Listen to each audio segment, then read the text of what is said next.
Hey, so previously in the previous slide, I explained the relationship between type 1 error and type 2 errors. So now let's think about two cases. So far we considered alpha equals to 5%, for example, excuse me, but now let's increase it to 10%. Then, as you know, we have to make the acceptance region tighter. And then what would happen? What would happen to the error probabilities to type 1 and type 2 errors? 3, 2, 1.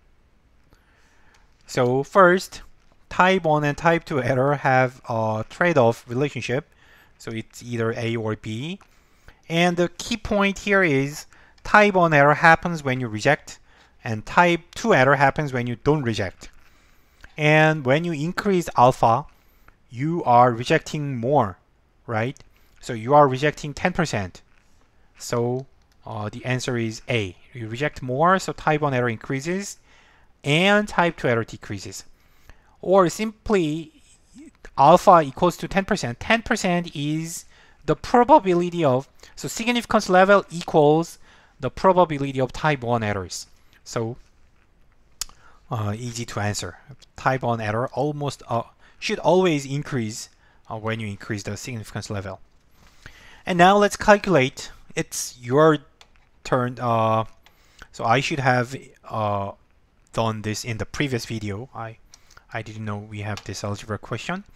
So let's calculate. We have suppose that the truth is 99 milligrams and critical values are given by this, which is at 10%, so 10% critical value, and standard deviation sample size the same. Calculate the type 2 error probability. Pause the video now. If you are not confident, review the previous video and repeat what I do there, and try to do it by yourself.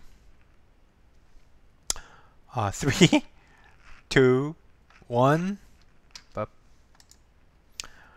So here we are going to calculate the probability that sample mean falls between the critical values so that H0 is not rejected. And this probability is calculated under the assumption that, conditional on the assumption that the population mean is 99.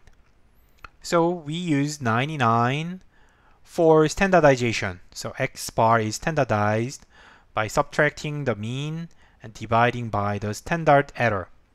So standardization, then you get these numbers and use the standard normal distribution table or Excel, then you get 35%, about 36% type 2 error probability. Now you can compare. So at the same point, 99, when you increase alpha from 5% to 10%, type 2 error probability decreased from 48 to 36, right? So it dropped because when you increase alpha, you reject more, so type 2 error does not happen because it happens only when you don't reject. So fewer type 2 errors because H0 is rejected more often, right? Okay, now we are going to define the power of a test. It's actually not that new. It's just the flip side of, so when the null hypothesis is wrong, then if you have to detect the difference. If you cannot detect the difference, that is type 2 error. But when you can detect the difference, that's the detecting power, that's the power, right? So the power of a test is the probability to reject H0 when it is wrong. So when it is wrong, you correctly reject it.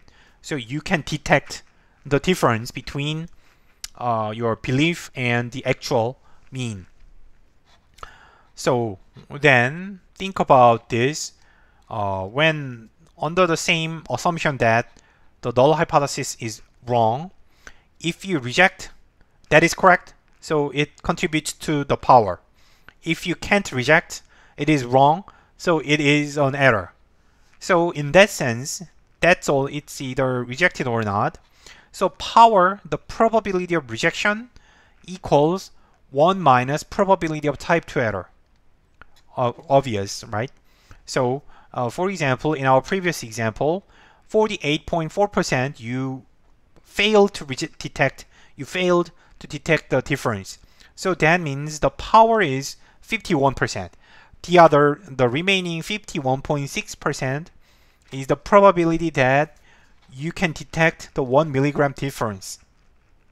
We call that power. Of course, the higher the power is, the better the test is. So power is power increases. So power is when you reject.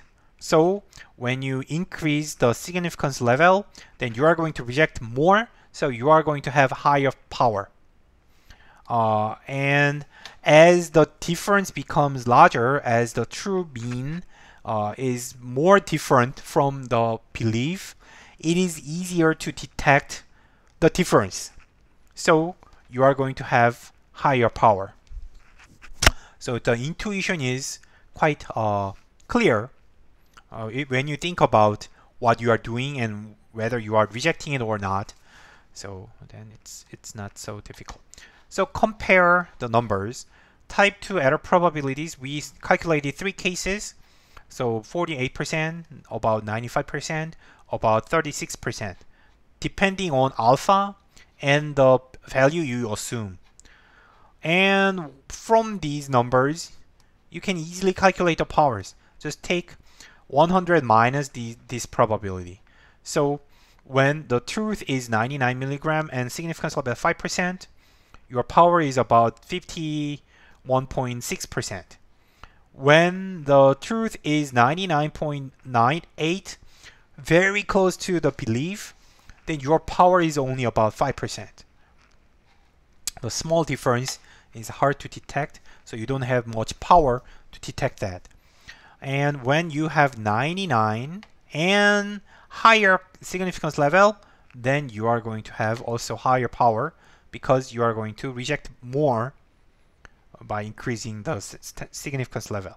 So that's the power. There is nothing new. It's just the flip side of type 2 error. And we are going to consider another example. So this example is about binary distribution. So in particular, I'm going to use real data. It's from 2006. US Airlines mishandled 6 baggages out of every 1,000 checked baggages.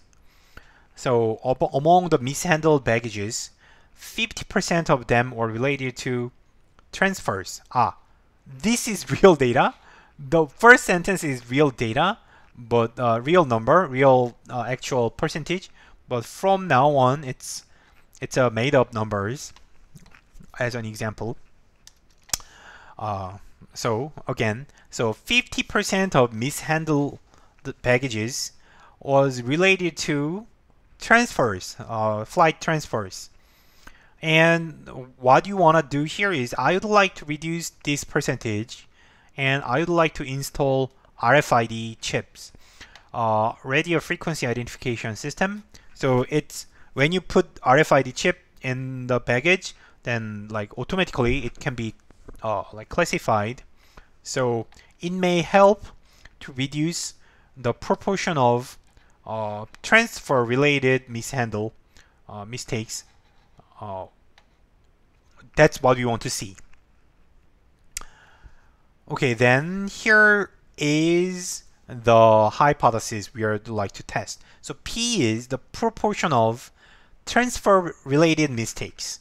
So mishandled baggages related to flight transfers.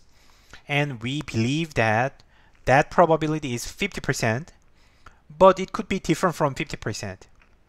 And the airline randomly selected 100 mishandled baggages after RFID chip was installed, and found only 42 bags out of 100 were related to transport flights. Then, given this setup, calculate the critical values at 10%. I'm going to stop the video here and do it by yourself. Try this question and continue. I will continue in the next video.